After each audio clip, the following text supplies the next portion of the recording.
হাবিল কাবিল প্রশ্ন করে বাবা আদমকে, তোমরা মোদের বাপ মা তোমাদের মা বাপকে। হাবিল কাবিল প্রশ্ন করে বাবা আদমকে, তোমরা মোদের বাপ মা তোমাদের মা বাপকে।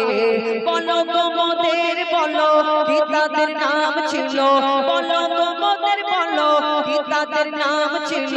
মোদের দাদা দাদি নানা নানি আছে কোথায়? প্রশ্ন শুনে আদম হাওয়া হলো অবাক গো। হাবিল কাবিলকে তারা কি দেবে জবাব গো।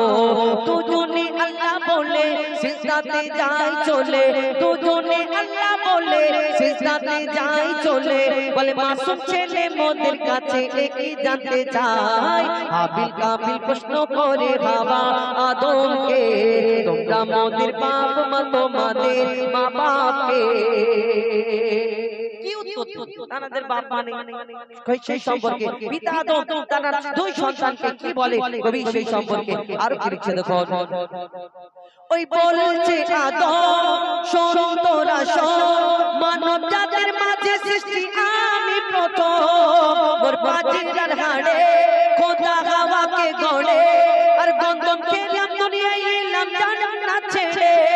মোদের কেউ জন্ম দেয়নি মোরা মায়েরই দুধ খাইনি, মোদের কেউ জন্ম দেয়নি মোরা মায়েরই দুধ খাইনি।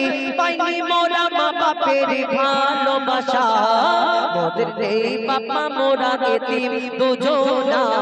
মা বাপ কি মোদের জানা হলো না, দুজনে এতিম মিসকিন নেই মোদের মা বাপের। দুজনে এতিম মিসকিন নেই মোদের মা বাপের। তাই মানব জাতির পিতা মাতা মোরা দুজনা।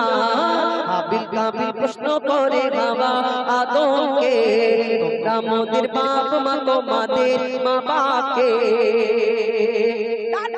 আল্লাহ পাক রব্বুল আলামিন আমার পিতা আদম আলাইহিস সালামকে এই মাটি দিয়ে সৃষ্টি করলেন, করার পরে ফেরেশতাদের হুকুম করলেন আমার ফেরেশতারা তোমরা ওই মাটির আদমকে সিজদা করে নাও। আর যখন আল্লাহ হুকুম করলো সকল ফেরেশতারা কিন্তু মাটির আদমকে সিজদা করে নিল, কিন্তু একমাত্র একটা ফেরেশতা সিজদা করলো না, যার নাম হলো আজাজিল। এই দুনিয়াতে যখন আল্লাহর হুকুম সবাই মেনে নিল, এই আজাজিল সেও তো ফেরেশতা ছিল, সে কিন্তু আল্লাহর হুকুম মানলো না। কিন্তু কেন মানলো না? এই আজাজিলটা আসলে কে? যেমন আমাকে আপনাকে আল্লাহ পাক এই আদম সন্তানকে সৃষ্টি করেছেন তার ইবাদত করার জন্য, যেমন আমাদের সৃষ্টি করার আগে আল্লাহ পাক রব্বুল আলামিন জিন জাতিকে সৃষ্টি করেছিল তার ইবাদত করার জন্য। কিন্তু সেই জিন জাতি আল্লাহর এত নাফরমানি করলো, আল্লাহ ফেরেশতাদের হুকুম করলো আমার ফেরেশতারা ওই জিন জাতিকে ধ্বংস করে দাও, শেষ করে দাও। আর তার মধ্যে ছোট্ট একটা বাচ্চা রয়ে গেল, সেই বাচ্চাটাকে ফেরেশতারা লালন পালন করলো। সেই বাচ্চাটা ইবাদত করতে লাগলো, 6 লক্ষ বছর ধরে ইবাদত করেছিল। আর করার পরে যার নাম হলো আজাজিল, যাকে ফেরেশতাদের সর্দার বলা হতো। কিন্তু তার মনে একটু অহংকার রয়ে গেল, আমি জিন জাত, আমি আগুনের সৃষ্টি, আর আমি মাটির আদমকে সিজদা করব, এটা কেমন করে হয়? কবি ছন্দের মাধ্যমে আরো কি লিখছে দেখো। নিয়ে কাদা মাটি তোল খোদা গড়লো পুতুল, নিয়ে কাদা মাটি তোল খোদা গড়লো পুতুল। সে পুতুলে দিল নূরে মুহাম্মদ রাসূল। পুতুল নড়ে চড়ে আবার সিজদা করে, সারা কায়নাতের জ্ঞান খোদা দিল যে তারে। জিবরিল আমিনকে ধরে আজাজিল দুঃখ করে, জিবরিল আমিনকে ধরে আজাজিল দুঃখ করে। আমাকে ভুলে গেল খোদা আদমের মায়ায়। আমি জিন জাত তবু ফেরেশতাদের সর্দার, সব থেকে বেশি জ্ঞানী আমার অহংকার।